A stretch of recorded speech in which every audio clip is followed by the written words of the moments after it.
BJP विधायक की ओर से मायावती पर किए गए कमेंट पर अखिलेश यादव जब भड़के तो बसपा सुप्रीमो ने शनिवार को ही उनका आभार जताया था। एक्स पर पोस्ट करते हुए बसपा सुप्रीमो ने लिखा था कि सपा मुखिया ने मथुरा जिले के एक भाजपा विधायक को उनके गलत आरोपों का जवाब देकर बीएसपी प्रमुख के ईमानदार होने के बारे में सच्चाई को माना है, उसके लिए पार्टी आभारी है।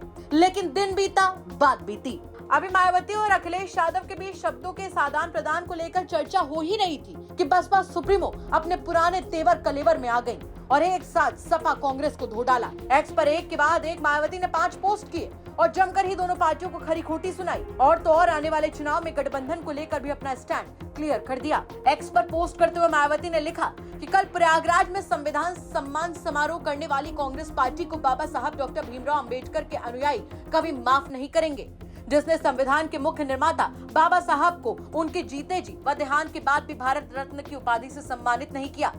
साथ ही बाबा साहब की मूवमेंट को गति देने वाले मान्यवर श्री काशीराम जी का देहांत होने पर इसी कांग्रेस ने केंद्र में अपनी सरकार के रहते इनके सम्मान में एक दिन का भी राष्ट्रीय शोक तथा सपा सरकार ने भी राजकीय शोक नहीं घोषित किया था। इनकी ऐसी दोगली सोच चाल चरित्र से जरूर सजग रहें। इसके अलावा केंद्र में बीजेपी की सत्ता में आने से पहले कांग्रेस ने अपनी सरकार में राष्ट्रीय जाति जनगणना क्यों नहीं कराई थी, जो आप इसकी बात कर रहे हैं? जवाब दें। जबकि बीएसपी इसके हमेशा ही पक्षधर रही है, क्योंकि इसका होना कमजोर वर्गों के हित में बहुत जरूरी है। इतना ही नहीं, संविधान के तहत एससी एसटी को मिले आरक्षण में वर्गीकरण व क्रीमी लेयर के जरिए इसे निष्प्रभावी बनाने व खत्म करने की चल रही साजिश के विरोध में कांग्रेस, सपा व बीजेपी आदि का भी चुप्पी साधे रखना, क्या यही इनका दलित प्रेम है? सचेत रहें।